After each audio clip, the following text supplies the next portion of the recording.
વિસ્તારમાં રબારી વસાહતના મકાનો તોડી પાડવાના મામલે મોટો વિવાદ. યશોદાન ગઢવીએ સરકાર અને નેતાઓ પર મિલીભગતનો આરોપ લગાવ્યો.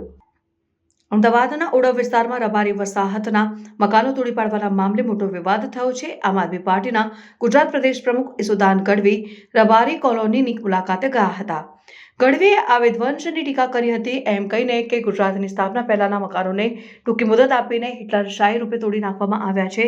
તેમણે સરકાર, કોર્પોરેશન અને નેતાઓ પર લોકોના મકાનો તોડવામાં મિલીભગતનો આરોપ લગાવ્યો, જેના કારણે રહેવાસીઓમાં વ્યાપક તકલીફ ફેલાઈ છે.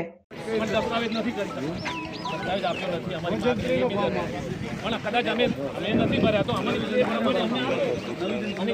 ચક્રવૃદ્ધિ વ્યાજ તમે ગણો અમે નથી લેટ પડ્યા છે, પણ દસ્તાવેજ કરી આપો ને. જો તમે 1700 વસાહતો ત્યાં કરી આપતા હોય દિલ્હીમાં, તો અમારે તો 4 વસાહત જ છે, તો અમને કાયદેસર કરી આપો.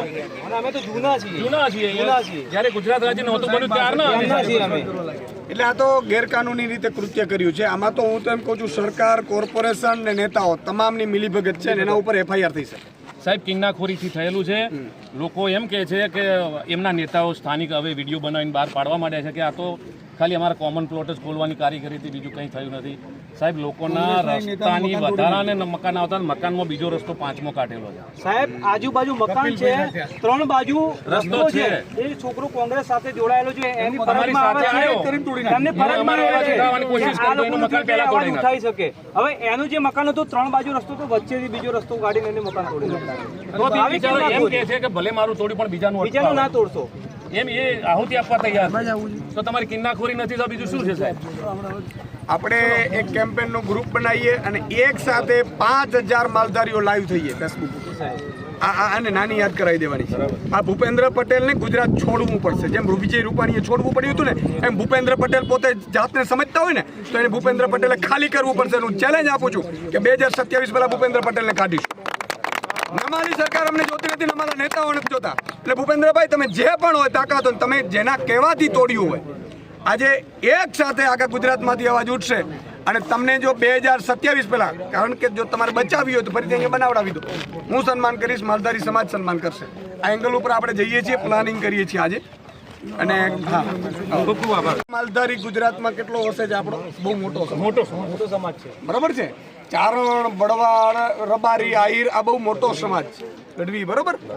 હવે એ માલધારીઓને, બીજા માલધારીઓને એમ કે કીધું મુસ્લિમોને ભાડે આપતા, એટલે એમ કરી અને બીજા લોકોને, એટલે હું એમ કહું છું કે આજે સહાનુભૂતિ મેળવવા માટે, બીજા લોકોની સહાનુભૂતિ મેળવવા માટે, એટલે આજે પીપરપાન કરંત હસદ કુપરિયા મુજવીતી તુજવી જ્યારે મારા ઉપર છેડતીન દારૂનું કીધું ત્યારે મેં બધાને કીધું હતું કે હવે જાગો, અને ત્યારે બધા માલધારીઓ ઉતરી. મારા માટે નથી, કઈ ફેર નથી પડતો. આજે તમને ફેર નહીં પડે, સમજી લેજો. પણ સવાલ એ છે કાલે તમારા ઉપર આવશે. આજે બરડાના મારા કેટલાય માલધારીઓને આજે જીવન હરામ કરી દીધું. આજે મારું કહેવાનું એ છે કે ભાજપ છે કાં તો ક્લિયર કરે માલધારીઓ સાથે છે કે નથી, અમને વાંધો નથી.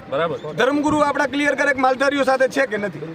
આપણે સહન કરી લેશું જેટલું આવશે. 3 વર્ષ છે ને, જાહેરમાં કહું છું કે જો આમ આદમી પાર્ટીની સરકાર બનશે ને, આ જ અધિકારીઓના બાપથી તાકાત હતો અહીંયા જ મકાન ફરીથી બનાવડાવીશું. જાઓ, ગાર્ડન હશે તો ગાર્ડન હટાવીને બનાવડાવીશું. અને આજ મુખ્યમંત્રીનું કહું છું કે તારે જસ લેવો તો અત્યારે લઈ લે. માર નથી જોતો, બરાબર.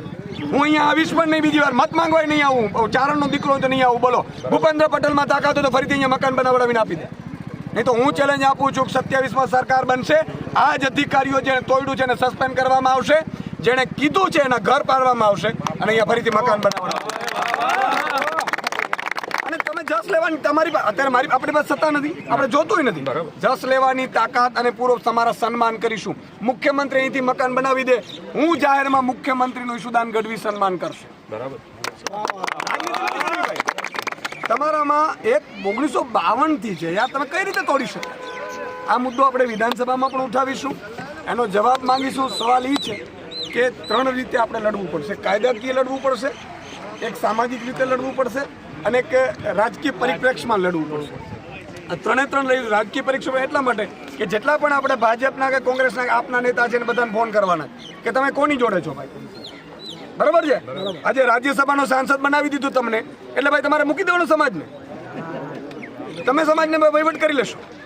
જેટલા પણ નેતાઓ છે ભાજપ, કોંગ્રેસ, આમ આદમી પાર્ટીના, એને ક્લિયર કરવું પડશે કોની જોડે છે, સમાજ જોડે છે કે દલાલી કરવી. અને આપણો મુદ્દો એ છે કે આજે અહીંયા પાડ્યા, જો અહીંયા મજબૂતાઈથી વિરોધ ન થયો, હું દિલ્હી હતો, મારી પાસે ઘણી વખત આવી ગયા છે, બરોબર છે, મેં એવું કીધું હતું હું દિલ્હીથી આવતાની સાથે, હું કાલે જ આવ્યો છું દિલ્હીથી રાત્રે, અને મેં એવું જ કીધું હું કાલે પહોંચું છું. સવાલ અહીંનો એકનો નથી. જો ભાજપ અહીંયા ચાખી ગયું, લોહી ચાખી ગયું ને આપણે ખબર પડી કે આ માલધારીઓ નમાલા છે, તો આ ભાજપ પડાય એક પણ જગ્યાએ માલધારીઓને રહેવા નહીં દે. એ ગીરમાંથી કાઢશે, બરડામાંથી કાઢશે, આપણે અંબાના ધામમાંથી કાઢશે, બધામાંથી કાઢશે. અને આ કોઈ, અને હું જાહેરમાં આજે કહું છું, ભાજપ હિન્દુ મુસ્લિમ કરે છે, તમામ મુસ્લિમના મોટા આગેવાનો ભાજપના બુટલેગરો છે, મારે જાહેરમાં કહું છું. અને મોટા મોટા બધા નેતાઓ છે એ ભાજપના વેવાઈઓ છે. એટલે એ અત્યાર સુધી તમને ને મને મામૂ રમાડનારી ભાજપ પાર્ટી, આજે સવાલ એ છે કે આજે એક માલધારીનો સમાજનું પડ્યું છે, આપણે સાઇન કેમ્પેન ચલાવો આખા ગુજરાતમાંથી.